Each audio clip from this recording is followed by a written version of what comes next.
con dudas y con un mercado que cada vez se cree más que la Reserva Federal mañana va a subir los tipos de interés en 75 puntos básicos. También hay que tener en cuenta que hoy hemos conocido ese dato de IPP, un poquito mejor de lo esperado en tasa anual, 10,8 frente al 10,9 que se esperaba, pero eso sí, si miramos la tasa intermensual, se duplica esa inflación respecto a la del mes anterior. Teníamos un 0,4 en el mes de abril, un incremento de la inflación en el 0,4 y ahora mismo en mayo lo tenemos en el 0,8%. Para analizar todo lo que tenemos ahora mismo en los mercados financieros, cuáles son los movimientos que tenemos que hacer ahora mismo en nuestras carteras para tener en cuenta también lo que está sucediendo en las bolsas, en prácticamente todos los activos después de ese gran sell-off que vimos ayer, pues que se traducía, se trasladaba pues a prácticamente todo, ya no solo en la bolsa, en los bonos, también en el mercado de las criptomonedas. Nos ayuda para responder a estas muchas preguntas Miguel Ángel Temprano, que es gestor independiente. Miguel Ángel, muy buenas y muchísimas gracias.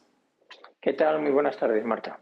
Bueno, Miguel Ángel, hoy el dato del día ha sido un dato de inflación mayorista, IPP en Estados Unidos, 10,8% de subida en la tasa anual, un poquito mejor de lo esperado, tan solo una décima realmente respecto a lo que se esperaba un 10,9, pero claro, tenemos una de cal y una de arena. Es cierto que ese dato en términos intermensuales pues duplica el dato que teníamos al mes anterior, pero también es cierto que se mantiene en línea con las expectativas, se esperaba un 0,8, finalmente ha sido de ese 0,8%. No sé cómo ves la reacción del mercado en el día de hoy, abierto con subidas, de nuevo parece que no ha conseguido mantenerse ahí y es cierto que vemos ciertas dudas en Wall Street.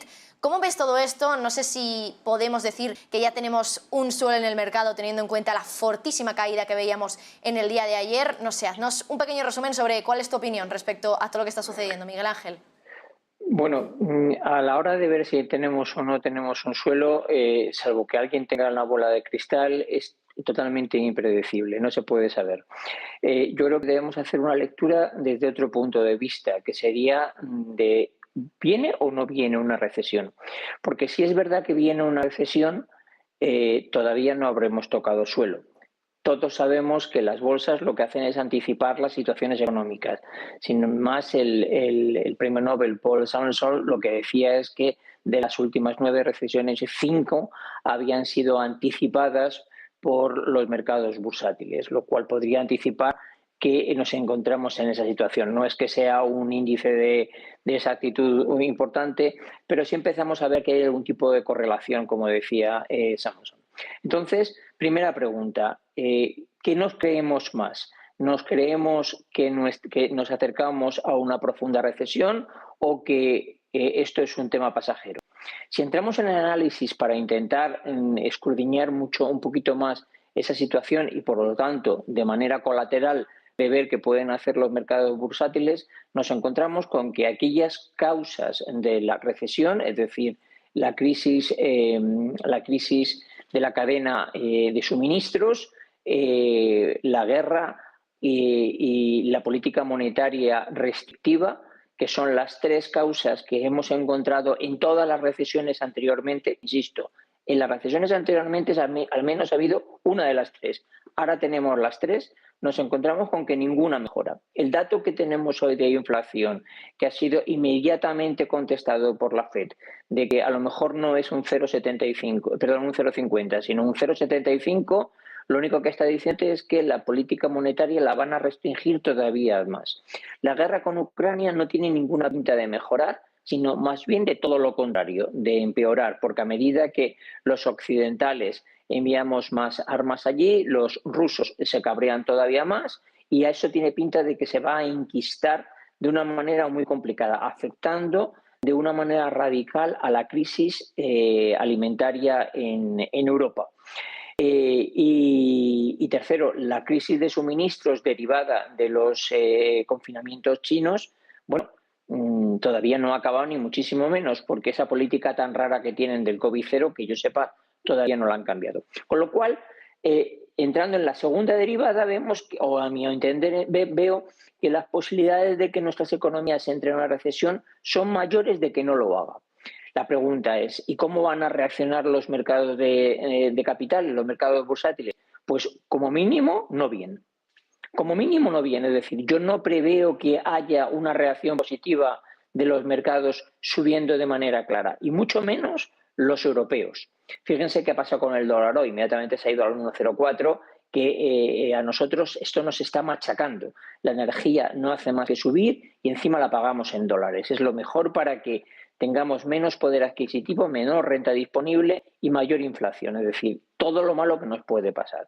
Con lo cual, hemos visto, volviendo a tu pregunta, ¿hemos visto el suelo? Pues no lo sé, pero si intento hacer un análisis global, parece ser que no. Lo cual no significa que alguna acción no se haya puesto ya en muy buen precio y que alguien que está dispuesto a esperar varios años no sea un valor al cual ya pueda entrar diciendo, bueno, es que ha caído tantísimo que por mucho que caiga más no se me va a abaratar mucho más. Por lo tanto, a lo mejor ahora es el momento para entrar. Pero como medida general, yo diría no. Yo por lo menos no lo hago. Lo que está claro es que ayer lo veíamos después del cierre de Wall Street, que el S&P 500 ya ha entrado en territorio de mercado bajista, que bueno, a priori pues puede parecer un titular sin más, pero sí que es cierto que lo ha hecho en contadas ocasiones desde 1929, como lo veíamos en ese gráfico. Miguel Ángel, por continuar un poco con la respuesta que dabas, decías que ya hay algunas compañías que están en precios muy buenos para comprar si queremos estar a largo plazo. ¿Podrías darnos algún nombre de alguna de esas compañías que ahora mismo se sitúan muy buen precio, como decías? Vamos a ver, déjame que vaya un poco a lo de bajista y no bajista. El término bajista simplemente es que ha bajado un 20%. Entonces entra o el mercado está alcista cuando ha subido más de un 20%. Es un porcentaje un poco estúpido de consenso, pero bueno. Pero curiosamente, el Nasdaq entró en marzo en términos bajista. Cierto es que había algunas compañías que habían subido una cantidad desproporcionada y estaban a unos PERs disparatados. Pero precisamente esas compañías, que son las compañías del futuro, porque no nos olvidemos, el comprador de acciones lo que compra es la propiedad de alguien que se dedica a desarrollar, a producir, a distribuir, a investigar. Eso es el comprador de acciones. El comprador de acciones no es un jugador de póker. A lo mejor hay alguno que en lugar de jugar al póker juega a la bolsa, pero la gran mayoría de los compradores lo que hacen es que creen en las compañías. Y las compañías tecnológicas están extremadamente tocadas. El Nasdaq lleva una bofetada de más del 30% este año y algunas compañías de más del 70%. Y alguien me dirá, sí, es que estaban infladas. Cierto, pero que una compañía que es el futuro, porque es quien maneja los datos como puede ser Facebook, esté cotizando a PERs inferiores a 15, me parece una compañía que está ya muy en rango de precio. Es decir, hay muchas compañías del sector tecnológico que son claramente el futuro. Vamos a vivir de ellas y ellas se van a aprovechar de la información que coleccionan de nosotros. Por tanto, están entrando en precios muy razonables. Sin más, hace no tanto tiempo hablábamos de que el S&P 500 estaba dopado y que había que quitarle una compañía para calcular su verdadero valor, que era Amazon, y que había que hablar del S&P 499 para hacer el análisis, porque en ese momento Amazon cotizaba de manera sistemática a 100 veces PER y nos parecía razonable. 100 veces PER, si la compañía no crece, significa que yo compro una acción ahora para que mis tataranietos recuperen la inversión, no ganen, recuperen la inversión. Bueno, pues compañías que han estado realmente infladas han bajado de una manera radical. Y, insisto, como nadie sabe dónde está el suelo de nada, la pregunta es, ¿este es un precio razonable? Y si es un precio razonable, ¿por qué no la compro? Y la mantengo. ¿Puedo perder? Sí, pero a la larga seguro que voy a ganar, porque están a precios razonables. Luego hay compañías en otros sectores que se ha demostrado que la realidad es muy tozuda. Yo decía siempre que los laboratorios farmacéuticos eran las empresas del futuro, los necesitábamos para vivir, para la subsistencia de la especie. Veamos lo que ha pasado con Pfizer. A pesar de que ya no nos ponemos tanto las vacunas, fíjense lo que ha pasado con la compañía. O, en este caso, otra compañía que a mí me ha parecido siempre muy buena y que no cae, porque tiene todo lo que hay alrededor de ella, un equipo directivo, una forma de trabajar completamente diferente. Por eso, porque nos hacemos propietarios de las compañías, hay que mirar esos valores, es Air Liquide, la compañía francesa de gases, tanto medicinales como industriales. Bueno, Miguel Ángel, muchos nombres de compañías que ahora mismo están en buenos precios, con PERs relativamente bajos. Uno de los casos que mencionabas era el de Facebook, compañía tecnológica que por supuesto se ha visto muy damnificada por lo que está sucediendo ahora mismo en los mercados. Unos mercados que, por cierto, están muy pendientes, por supuesto, a lo que nos vaya a decir mañana Jerome Powell, presidente de la Fed. Yo te quería preguntar, también Miguel Ángel, teniendo en cuenta lo que habías dicho respecto a la posibilidad de que haya una recesión, que dices que cada vez hay más probabilidades de que haya una recesión que de que no la haya. ¿Cómo puede compaginar todo lo que tiene la Fed sobre la mesa, inflación, caída muy fuerte en los mercados financieros, con esa posibilidad de que haya una recesión, teniendo en cuenta que, bueno, al final ahora cada vez hay más gente, más voces en el mercado que dicen que podría subir los tipos incluso en 75 puntos básicos? Algunas personas hablan de que la Fed podría haber filtrado al Wall Street Journal el hecho de que mañana va a subir los tipos en 75 puntos después de que haya habido un artículo que decía que era bastante probable. No sé si verías con buenos ojos que la Fed haga esto, teniendo en cuenta que parece ser que la economía, como dices, pues sí que se acerca peligrosamente a una recesión. Me cuesta creer que lo haga, sobre todo porque la FED suele telegrafiar de una manera bastante clara las cosas que hace con tiempo. Me gustaría creerme que lo suba en esa cantidad y no se quede como en todos esperamos en 0,50. Pero el problema que tienen ellos es que tienen una inflación disparatada en una economía en expansión. Ante eso, se ha demostrado por la historia de la economía que la mejor de las vitaminas o la mejor de los medicamentos para esa enfermedad es reducir la masa monetaria en circulación e incrementar los tipos de interés. En una palabra, reducir, en una frase, reducir la política monetaria. En ese caso es que no les queda más remedio. Otra cosa es que a medida que empiecen a hacer esto, empiecen a ver que tienen otros problemas adicionales, que ya los están empezando a ver, como que los consumidores consumen de manera mayoritaria productos de la gama baja de precio. En una palabra, cuando van al supermercado no compran lo que compraban, sino que miran mucho el precio. Eso ha hecho de que cadenas de distribución como Dollar Tree anuncien mejores resultados en el futuro que, por ejemplo, Walmart, que va a hacer justamente lo contrario.